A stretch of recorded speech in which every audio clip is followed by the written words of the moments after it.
এটা লেখো এ পাশে। আসছি।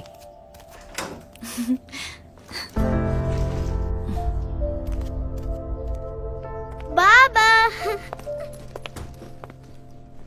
কি করছো মা? আমি পড়ছি। ওরে আমার মা পড়ছে। এই বাবাকে ডিস্টার্ব করো না, তুমি ফ্রেশ হয়ে নাও। এটা লিখে শেষ করো এখান থেকে। হ্যাঁ, আচ্ছা, চায়ের পানি চাপিয়েছি, ফ্রিজে শরবতও আছে, কোনটা দিব?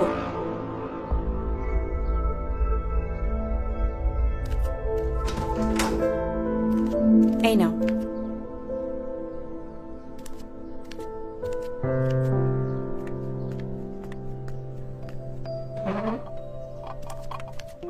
কি সমস্যা?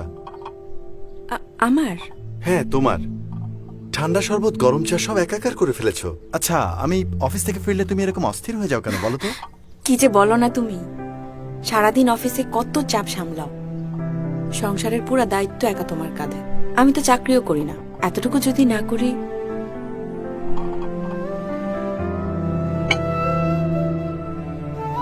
শোনো, তুমি ঘরে লড়ছো, আমি বাইরে লড়ছি, ফারাক শুধু এইটুকুই, আমরা দুজনে মিলে কাজ করছি বলেই তো এই আমাদের সুইট হোম।